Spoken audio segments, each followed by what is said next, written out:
बेटे अब आवाज आ रही है? Can you hear me now?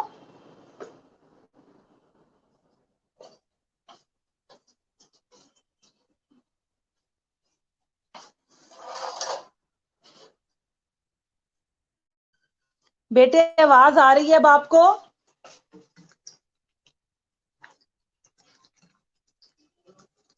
Okay great. बेटे पहले लास्ट टाइम लेक्चर में भी बच्चे अभी जो मैंने दूसरे सेक्शंस के साथ लिए हैं उन्हें लॉग इन होने में प्रॉब्लम हो रही है और बच्चे मुझे मैसेजेस कर रहे थे कि वो ट्राई कर रहे हैं, मैं वेट करूं और लेक्चर स्टार्ट ना करूं। प्लीज मुझे बताओ किसी का ऐसा मैसेज तो नहीं आया आपको कि वो लॉग इन होने की कोशिश कर रहे हैं और नहीं हो रहा? अगर ऐसा है तो मैं वेट करूंगी, वरना विल स्टार्ट बेटे।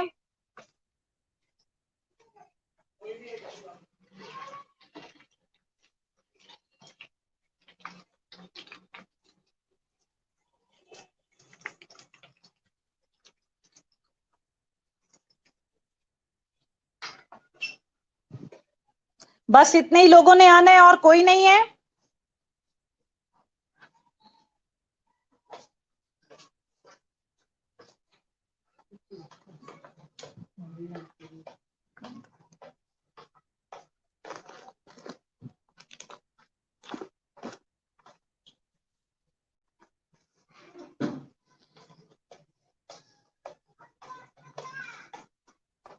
बेटे हम स्टार्ट करते हैं फिर अपना लेक्चर और सेशन रिज्यूम करते हैं हम अपना।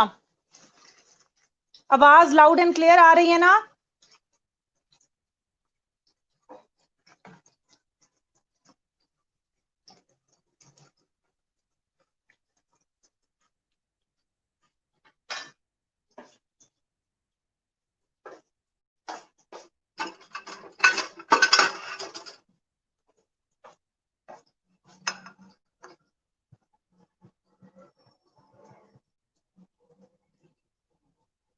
Okay great. बेटे आज हम मैनेजमेंट से स्टार्ट करेंगे क्योंकि फार्माकोलॉजी हमने काफी दिन पढ़ ली है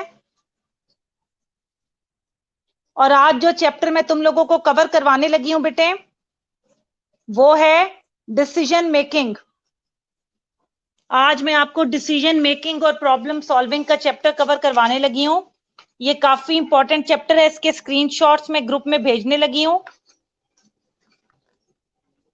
give me a moment please, मैं इसके स्क्रीनशॉट्स भेज रही हूं, गिव मी अ मोमेंट।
बेटे अपने ग्रुप में एक मैसेज करना please, I am not able to find your group. Sidra मैं चुप हूँ, खामोश हूँ बेटे, स्क्रीनशॉट शेयर करी हूँ, उससे पहले सबका वेट कर रहे थे, ठीक है, अभी तुमने कुछ मिस नहीं किया। काइंडली मुझे प्लीज ग्रुप में एक व्हाट्सएप मैसेज कर दो हाय हेलो का, मुझे पता लगे तुम्हारा ग्रुप कौन सा है, तो मैं उसमें स्क्रीनशॉट सेट कर दूं बेटे। Please do it now.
Okay बेटे, आप लोगों को स्क्रीनशॉट्स मिल गई हैं। आज मैं क्रिएटिविटी और डिसीजन मेकिंग का चैप्टर आप लोगों को करवाने लगी हूँ, और इसमें हमें critical thinking, decision making, creativity, ये सारी चीजें क्या हैं पता होना बहुत जरूरी है, ठीक है। सबसे पहले बेटे मैंने बिल्कुल एंड में एक पेज शेयर किया है जिसमें क्रिटिकल थिंकिंग की डेफिनेशन है कि क्रिटिकल थिंकिंग क्या है, ये आपने यहीं से याद करनी है। Critical thinking is the process of examining underlying assumptions, interpreting and evaluating arguments, imagining and exploring alternatives, and developing a reflective criticism for the purpose of reaching a conclusion that can be justified.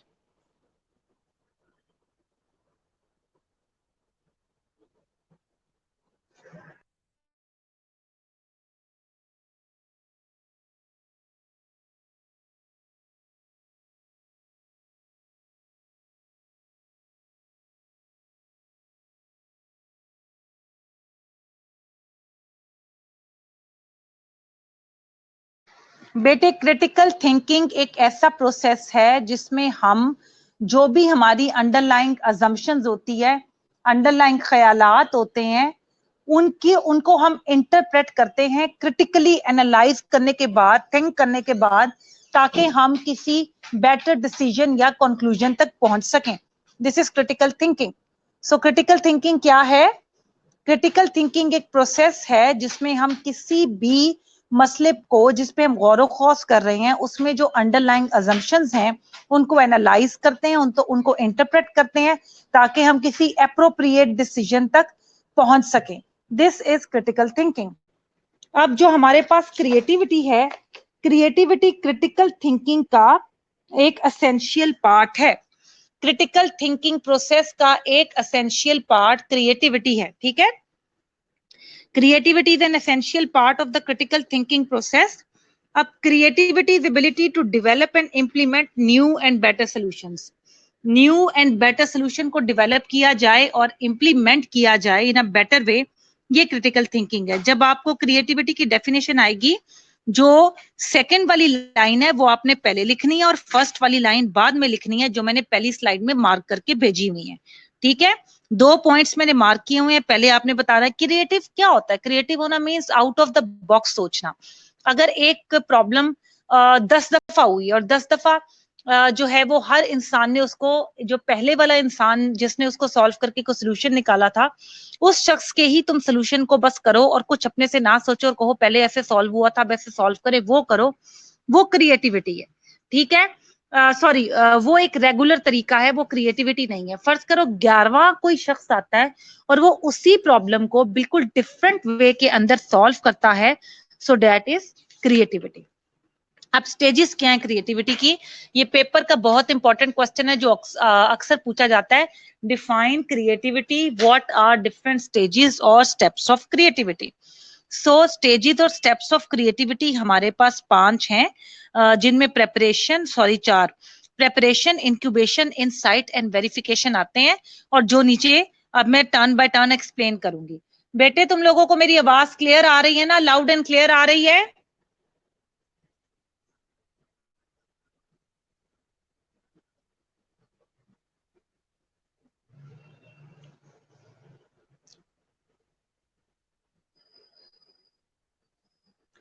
Okay great. बेटे stages और steps पे मैं जा रही हूँ। सबसे पहले preparation है। बेटे किसी भी काम को सॉल्व करने के लिए प्रिपेयर करना बहुत जरूरी है। हमने अगर किचन में कोई काम भी करना होता है, कुछ पकाना भी होता है, तो पहले प्रेपरेशन होती है। जब प्रेपरेशन हो जाती है तो कुकिंग टाइम में ज्यादा टाइम नहीं लगता, प्रिपेयर करने में हमेशा ज्यादा टाइम लगता है। अब क्या है, एक एक प्लानिंग प्रोग्राम है प्रेपरेशन के अंदर। इसमें हम इंफॉर्मेशन एक्वायर करते हैं necessary to understand the situation. अच्छा, इंडिविजुअल्स जो हैं वो ये अपने ऑन पर भी कर सकते हैं या ग्रुप्स की सूरत में भी वर्क करके इस प्लानिंग की स्टेज को जो है वो ओवरकम कर सकते हैं, सॉल्व कर सकते हैं। इसमें क्या करते हैं, सबसे पहले हम एक स्पेसिफिक टास्क को सिलेक्ट करते हैं। एक वक्त में सारी चीजें सॉल्व नहीं करते हैं, टर्न बाय टर्न लेते हैं। पहले हम एक स्पेसिफिक टास्क को लेते हैं और उसको सॉल्व करने की कोशिश करते हैं, ठीक है। स्पेसिफिक टास्क को लेते हैं और उसको जो है उसके बारे में उसके बाद ये देखते हैं कि अच्छा जी ये चीज है जो हमने सॉल्व करनी है। फिर उसके बारे में हम रेलिवेंट फैक्ट्स को इकट्ठा करते हैं। बेटे फैक्ट्स गैदरिंग एक बहुत इंपॉर्टेंट चीज है। जैसे पेशेंट की हिस्ट्री ली जाती है तो पेशेंट तुम्हें बताएगा सांप आ रहा था, सांप स्नेक बाइट का है, ऐसे था, यूं था। हम उसमें इंटरेस्टेड नहीं है, हम उसमें इंटरेस्टेड है कितने बजे काटा, काटते हुए कितना टाइम हो गया है। सांप की अगर टाइप का पता लग जाए, अगर उसको वो थोड़ा बहुत डिस्क्राइब कर दे, दैट इज गुड। लेकिन वो कितनी स्पीड में आया, फिर उसने उसको कैसे मारा, काटने के बाद उसने उसके ऊपर क्या फेंका, डजंट मैटर। तो इसका मतलब है तुम हिस्ट्री में उसकी पूरी कहानी नहीं लिखते हो। जब भी डॉक्टर हिस्ट्री लेता है वो रेलिवेंट इंफॉर्मेशन लेता है। तो ये बहुत जरूरी है कि किसी भी प्रॉब्लम में हम रेलिवेंट फैक्ट्स को गैदर करें। फिर जो भी तुमने फैक्ट्स गैदर किए हैं उसको चैलेंज करो कि क्या ये सिचुएशन में लगने चाहिए, सिचुएशन के हिसाब से ठीक है। उसके बाद हमने जो प्रिफर्ड सॉल्यूशंस है ना, उनको डेवलप करना है कि अच्छा ये प्रॉब्लम है तो इसका सोल्यूशन क्या होना चाहिए, और एंड में जो इंप्रूवमेंट्स होंगी उनको हम इंप्लीमेंट करेंगे। उसके बाद नेक्स्ट स्टेप आता है प्रिपरेशन के बाद इंक्यूबेशन का। After all the information available has been gathered, Allow as much as time possible to elapse before deciding on solution. Information gather करने के बाद हमने फॉरन डिसीजन नहीं लेना होता बेटे. Give yourself some time. बाजुका तुमने नोट किया होगा कि आप किसी प्रॉब्लम के ऊपर काम कर रहे होते हो और आप उसको ना, तुम्हें सोल्यूशन समझ नहीं आ रहा होता है, इंफॉर्मेशन भी गैदर हो गई होती है, तो हम कहते हैं अच्छा थोड़ी देर तक सोचते हैं. अब वो बैक तुम उस वक्त उस पर काम नहीं कर रहे हो, पर तुम्हारे लाशऊर में वो प्रॉब्लम मौजूद है and you are working on it. If you are working on it तो अब क्या होगा, अचानक कोई और काम करते हुए जहन एकदम तुम्हें आइडिया देगा कि इसको ऐसे सॉल्व करना चाहिए. वो इसलिए आइडिया आएगा कि बेटे जहन उसके ऊपर उस वक्त काम कर रहा है. ठीक है, वो टाइम इलैप्स किसी भी सिचुएशन को, किसी भी फैक्ट्स को एनालाइज करने के लिए और रिजल्ट तक पहुंचने के लिए बहुत जरूरी होता है. इसलिए इंक्यूबेशन में हमने टाइम, खुद को टाइम देना, और एकदम इंक्यूबेशन के बाद इंसाइट आएगी, यानी कि हमें पता लग जाएगा कि रिफ्लेक्शन होगा कि हमने क्या सोल्यूशन लगाना है और किस तरह लगाना है. ठीक है, that would not have occur to anyone without this time lapse. ठीक है, अब जब तक हम खुद को वो इंक्यूबेशन का टाइम नहीं देंगे ना, तो इनसाइट नहीं होगी. अब वेरिफिकेशन, जब एक दफा सोल्यूशन इंप्लीमेंट कर देना है तो अब वे वेरीफाई करना है उसको, उसकी इफेक्टिवनेस के लिए. या तो हमें प्रोसेस को दोबारा स्टार्ट करना पड़ेगा, या हो सकता है कि जब हम वेरीफाई करें तो हमें पता लगे जी गैदरिंग इंफॉर्मेशन वाला प्रॉब्लम आइडेंटिफाई तो ठीक थी, गैदरिंग इंफॉर्मेशन वाला स्टेप ठीक नहीं था, वहां से स्टार्ट करें. सो अगर तो शुरू से स्टार्ट करना पड़ेगा तो प्रोसेस शुरू से स्टार्ट होगा. अगर तुम्हें इस प्रोसेस की किसी स्टेप में प्रॉब्लम नजर आएगी तो हम उसको उस स्टेप से स्टार्ट करेंगे. बेटे अभी मैं आगे डिसीजंस भी करवाने हैं, प्लीज यहाँ पे मैं रुक रही हूँ. 10 मिनट का टाइम दे रही हूँ. 10 मिनट में तुमने इसे पढ़ना नहीं है, आज तुमने याद करना है. इस बार के लिए क्वेश्चन बहुत इंपॉर्टेंट है, मैं बच्चों को अक्सर क्लास में याद करवाती हूँ. 10 मिनट के बाद मैं तुम में से खुद ही किसी का नाम बोलूंगी और पॉइंट आउट करूंगी और किसी स्टेज का या किसी डेफिनेशन का नाम लूंगी और उसे इस वक्त ये डेफिनेशन टाइप करनी होगी. ठीक है, बुक के अल्फाज नहीं होने चाहिए, मुझे पता लग जाएगा कि तुमने वहां से कॉपी किया है. तुमने जो भी बताना है अपने वर्ड में बताना है, गूगल से कॉपी पेस्ट मत करना. Please be fair to yourself. जो समझ आया है उसे जैसे मर्जी तुम एक्सप्लेन कर सकते हो, उसे खुद एक्सप्लेन करो. That's your task. Will get back to you within 10 minutes. 10 minutes में इसको पढ़ना नहीं, आज याद करना है. Your time starts now. इतनी देर के लिए मैं खामोश रहूंगी. Go ahead please. क्लियर है मेरी इंस्ट्रक्शंस? ये मैं वेरीफाई कर रही हूँ, देखो इंस्ट्रक्शन देने के बाद मेरी इंस्ट्रक्शंस क्लियर है?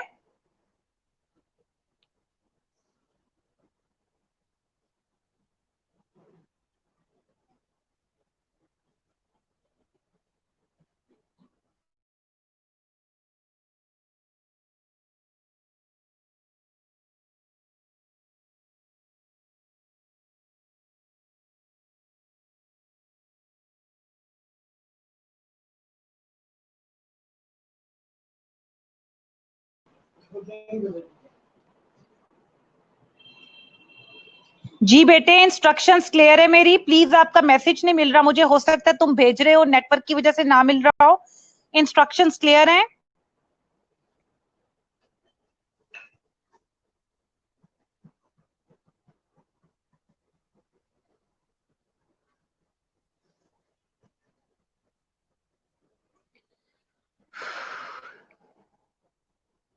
ओके बेटे, पे स्टार्ट मेमोराइजिंग इट, और उसके बाद मैं खुद ही किसी को चुन के और उनमें से क्वेश्चन पूछूंगी. 7 बच्चे हैं, 10 मिनट बाद मुझे 2 नजर ना आए क्लास में, साथ के साथ ही ऑनलाइन हो. ठीक है, ओके बेटे, 10 minutes time start right now.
करूँ मैं इसका?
बेटे टाइम अप। तुम लोगों को याद हो गया है? याद हो गया बेटे?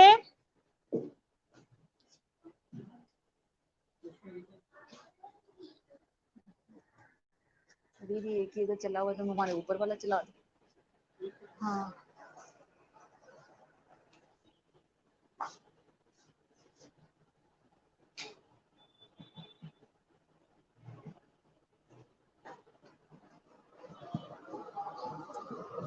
सिर्फ सादिया का जवाब आया है कि उसे हो गया है। बाकियों का क्या स्टेटस है बेटे? Is it done? पहले 7 लोग ऑन थे, अब 6 हैं। कौन है? चार्जिंग खत्म हो गई।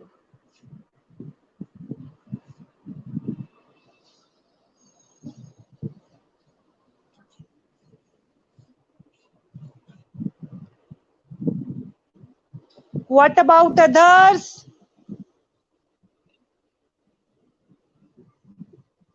Good, Abda.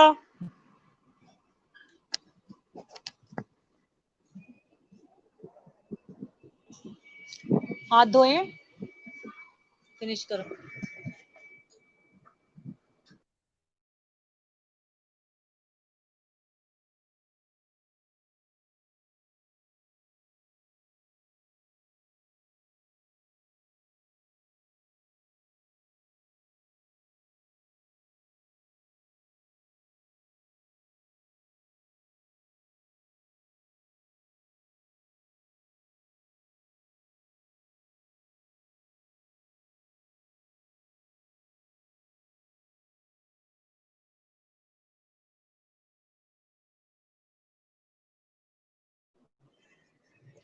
बेटे बाकी 3 लोगों का भी डन का रिप्लाई आ जाने दो ताकि मैं एक साथ सबसे शुरू करूं।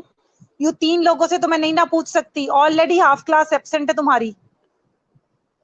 कौन इस वक्त ऑनलाइन नहीं है जो पहले था? 7 के 6 कैसे हुए हैं? कौन एब्सेंट है? मेरे कहने का मतलब है कौन ऑनलाइन होके दोबारा ऑफलाइन हुआ है?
ओके ग्रेट बेटे। अब जो जो लोग यहाँ पर प्रेजेंट है मुझे सब बताएं। सहर है, लुबना है, आपदा है, सादी है, 4 ये लोग हैं। बाकी कौन 3 लोग हैं? यहाँ पर मैसेज करें ताकि मुझे पता लगे। सहल, लुबना, आपदा और सादी।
बेटे जो जो लोग प्रेजेंट है वो 6 बजे होने की वजह से दोबारा मुझे लॉग इन करना पड़ा है। प्लीज जो जो लोग प्रेजेंट हैं वो यहाँ पर बस अपना नाम लिख दें। सादिया थी, सहर थी, आपदा थी।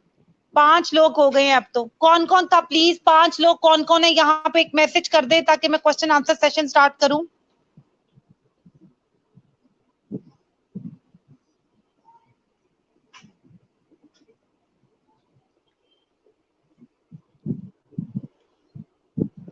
ओके लुबना,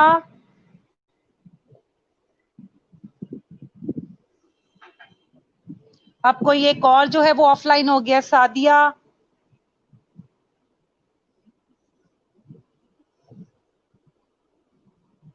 आपदा,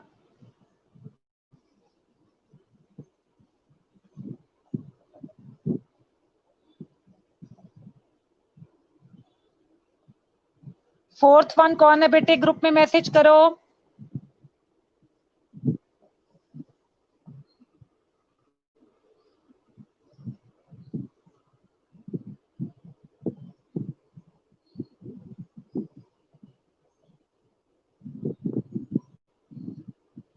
आज अटेंडेंस में सिर्फ 3 लोगों की भेजूंगी जिनमें करेज है प्रेजेंट कहने का और साथ पार्टिसिपेट करने का। आपदा, सादिया और लुबना की भेजूंगी बस।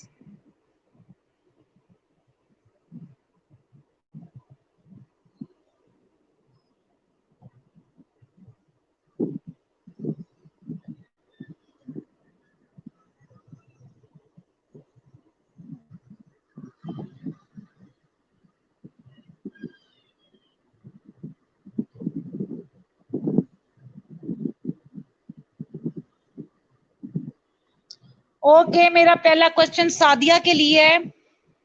सादिया बेटे, इंक्यूबेशन क्या है और क्यों जरूरी है? आपने यहाँ पर मुझे इंग्लिश में टाइप करके बताना है। What is incubation, why it is important?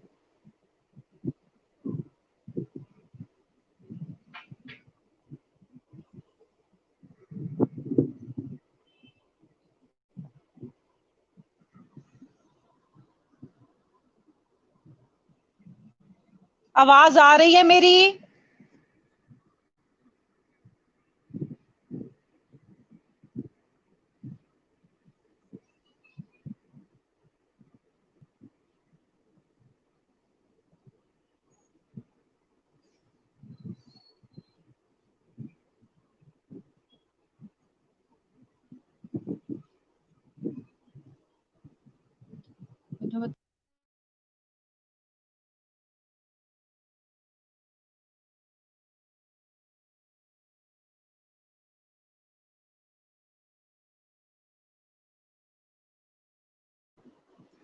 जी सादिया बेटे, प्लीज टाइप करो, एक्सप्लेन करो।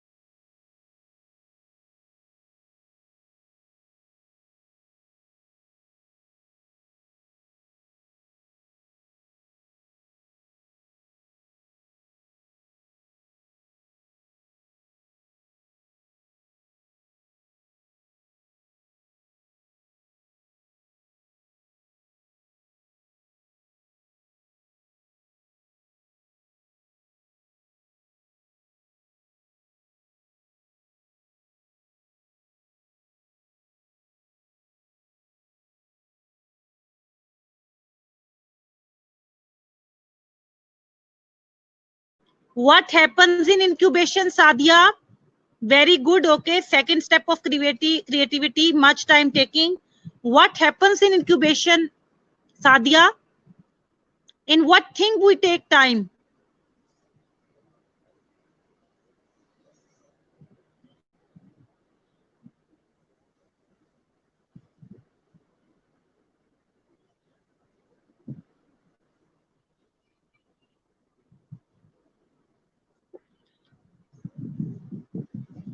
बेटी आवाज आ रही है ना? Okay. To see whether collected information are enough for decision or decision are right.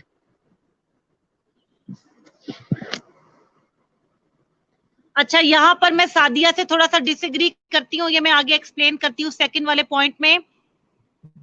Coming to आपदा, आपदा, can insight come before incubation and what actually is insight? Tell me बेटे, इधर लिख के।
जी, हम आपदा के रिस्पांस का वेट कर रहे हैं।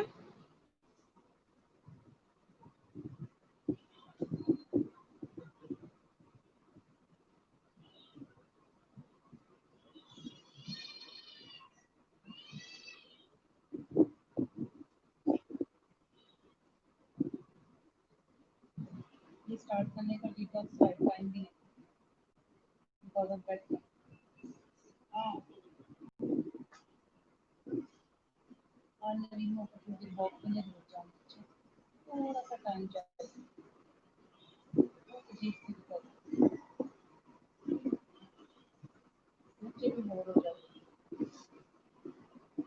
मैं तो देखती हूँ, 10-15 minute.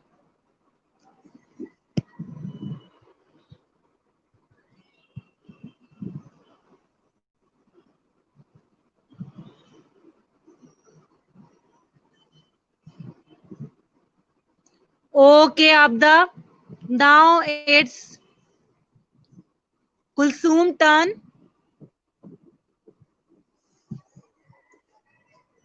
Kulsum, define creativity and what is verification? Define creativity. What is verification? Kulsum, bete, this is for you.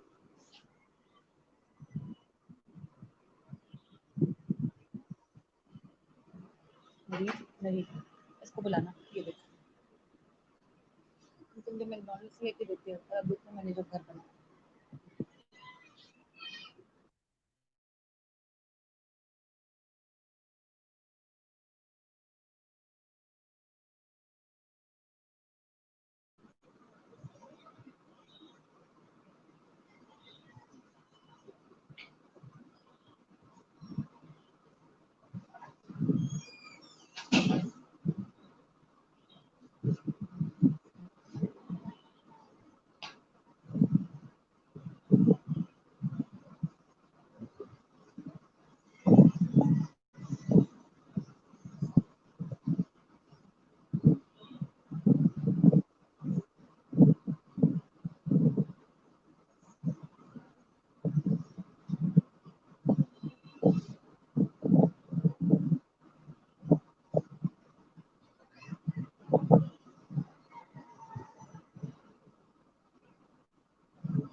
What kind of hard work, Lubna? कौन से हार्ड वर्क की बात कर रही हो वेरिफिकेशन में? निष्कर्ष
Lubna, bete, I'm waiting for your answer. Are you there?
Lubna, online search नहीं करना बेटे, ऑनलाइन सर्च नहीं करना। वो जरूरी नहीं है कि ऑनलाइन जो भी जवाब दो वो मैनेजमेंट के हवाले से हो। हर जगह पर क्रिएटिविटी के जो स्टेप्स हैं वो हर प्रोसेस में चेंज होंगे बेटे। आखिरी स्टेप में वेरिफिकेशन में सिर्फ ये देखना है कि इनसाइट में प्रॉब्लम का जो मैंने सोल्यूशन सेलेक्ट किया था वाकई वो बिल्कुल वैसे काम कर रहा है जैसे सोचा था, और अगर उसमें कोई एरर आ रहा है तो वो अगर प्रॉब्लम सोल्यूशन जो है वो नहीं प्रॉपरली सॉल्व हुआ या उसमें कोई एरर है तो क्या है, किस स्टेप पे वो एरर हो सकता है। जिस स्टेप पे वो एरर है उस स्टेप से दोबारा क्रिएटिविटी का प्रोसेस शुरू हो जाएगा।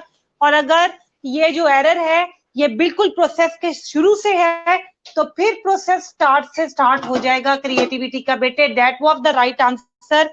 फिर सादिया से मैंने इंक्यूबेशन का क्वेश्चन पूछा था।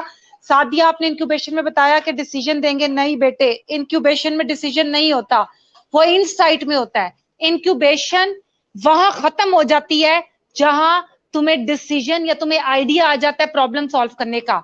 उस आइडिया के आने का मतलब है इनसाइट हो गई है, सोल्यूशन समझ आ गया है। जब तक तुम्हारा दिमाग काम कर रहा है उस सोल्यूशन को ढूंढने के लिए, वो तुम्हारी इंक्यूबेशन है बेटे। The moment you get the idea कि अब मैंने क्या करना है, वो इनसाइट है बेटे। Do not turn it on, light नहीं है, एक लाइट ना।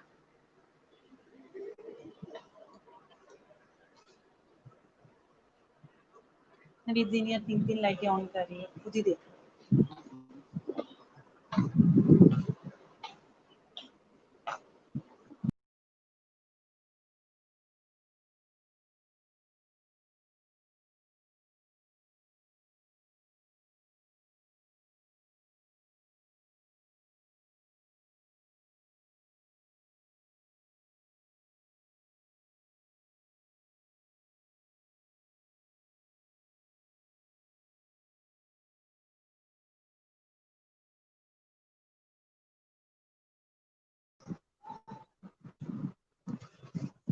बेटे ये इसलिए याद करवाया है कि इस दफा ये पेपर के लिए इंपॉर्टेंट क्वेश्चन है, प्लीज इसको फॉर ग्रांटेड मत लेना, ये बहुत आता है। अगला बेटे मैं करवाने लगी हूं डिसीजन की टाइप्स। आज स्टूडेंट्स ही नहीं है बेटे, मुझे मैसेजेस ग्रुप में भी आ रहे हैं, पर्सनल भी आ रहे हैं कि मैम नेटवर्क इशू है। अब इस तरह डेली डेली अगर मैं लेक्चर शॉर्ट करूंगी तो फिर कैसे कंप्लीट होगा ये सब कुछ।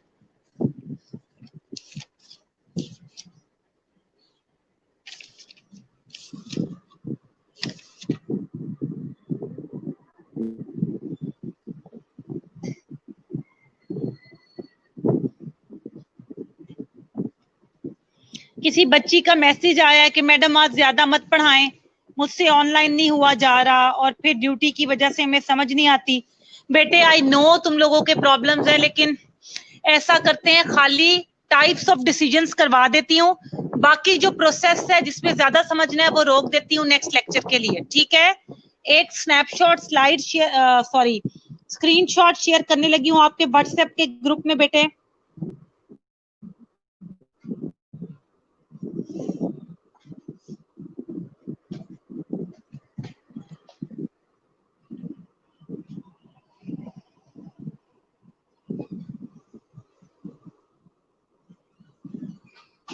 नबी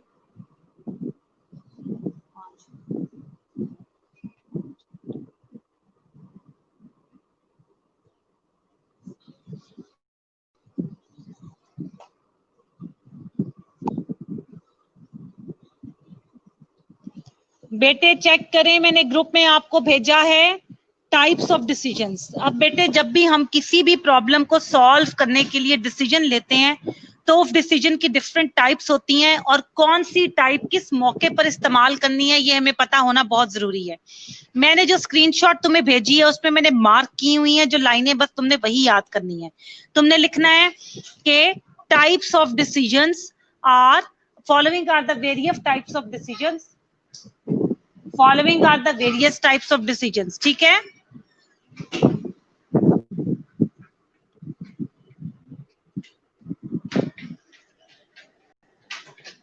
सबसे पहले बेटे हमारे पास routine decisions. Routine decisions are more often made by the first level managers than by top administrators. अब ये क्या है, इसको मैं तुम्हें समझाती हूँ.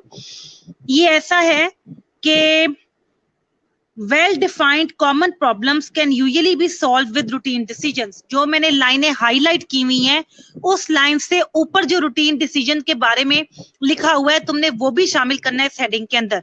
तुमने लिखना है नंबर 1 रूटीन डिसीजंस और कहना है यहां से स्टार्ट करना है वेल डिफाइंड से. Well defined common problems can usually be solve with routine decisions. ठीक है. Often using established rules, policies, and procedures. For instance, when a nurse makes a medication error, the manager's actions are guided by policy and the report form. Routine decisions are more often made by first level managers than by top administrators. Routine decisions वो हैं जो तुम्हारी ward की जो head nurse बाजी हैं वो तुम्हारे लिए करती हैं कि सुनो तुम अभी ये कर दो वो कर दो. इसमें सिर्फ तुम्हारे जो इमीडिएट बॉसेस होते हैं, जो तुम्हारे फर्स्ट लाइन मैनेजर्स होते हैं, वो इन्वॉल्व होते हैं. फर्स्ट लेवल के जो बिल्कुल तुम्हारे एक लेवल ऊपर होंगे, इसमें टॉप एडमिनिस्ट्रेशन इन्वॉल्व नहीं होती, क्योंकि ये रोजमर्रा की मामूलात हैं और इनमें रोजमर्रा के मामूलात को डील करने के लिए हॉस्पिटल में सेट पॉलिसीज एंड प्रोसीजर्स हैं, उन्हें ही फॉलो किया जाता है. So they come under routine decisions.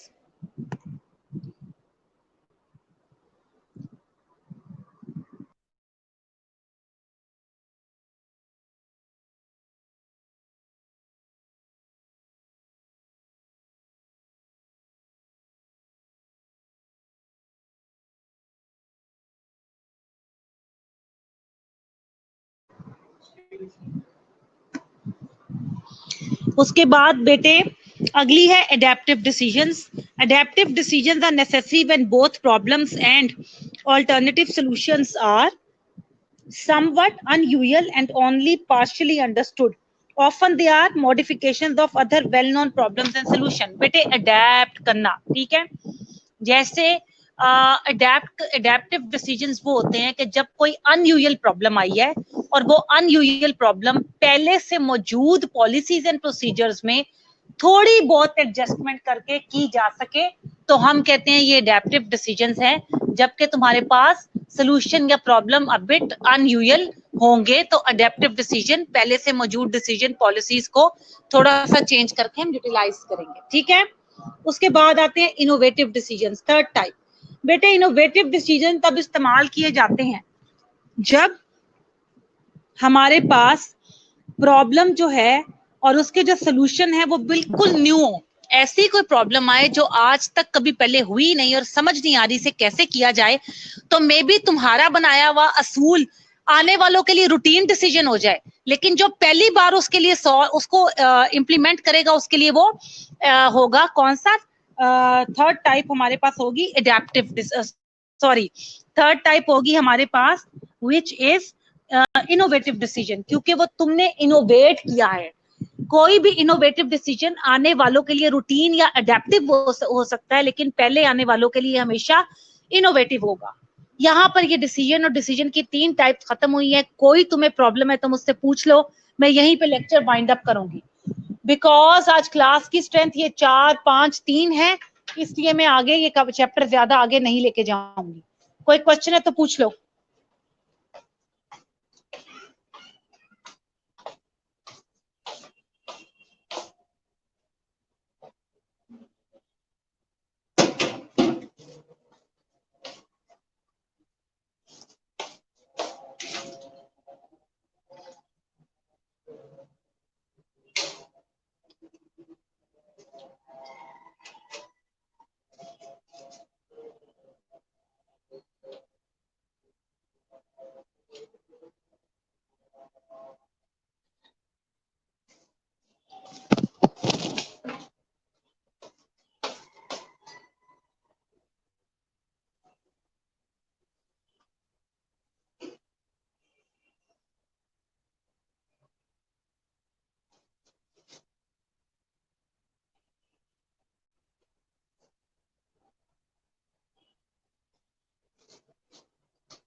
मेरी लाइट आ गई है, और नहीं चेंज कर दो बेटे। अडेप्टिव का मतलब ये है अडेप्ट करना। जब कोई ऐसी प्रॉब्लम आएगी जिसको हम पहले से मौजूद सॉल्यूशन में थोड़ी बहुत चेंजेस करके कर सकें, वो अडेप्टिव डिसीजन होता है। ये बिल्कुल ऐसे ही है बेटे, जैसे तुम्हारा कोई पुराना ड्रेस है और तुम उसको नए फैशन के हिसाब से करना चाहते हो। साड़ियों को लोग अक्सर चेंज कर लेते हैं ना, नए फैशन के हिसाब से कपड़ा ज्यादा होता है तो उसका ये सिलवा लेते हैं, ये कर लेते हैं। क्या करते हो तुम? पहले से मौजूद चीज को अडेप्ट करते हो। ठीक है बेटे, ये भी यही चीज है कि पहले से मौजूद चीजों को थोड़ी बहुत रद्दो बदल करके अडेप्ट करना। लुबना क्लियर है बेटे?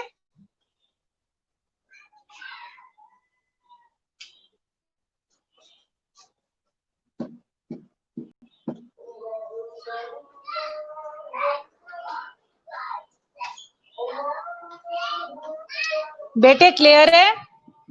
ओके ग्रेट ग्रेट ग्रेट बेटे। बेटे प्लीज मुझे ये अटेंडेंस जो 5 लोग हैं ये मार्क करके ग्रुप के अंदर भेज दें। ये अटेंडेंस बेटे मुझे चाहिए, ये आप मार्क करके मुझे भेज दो। ठीक है?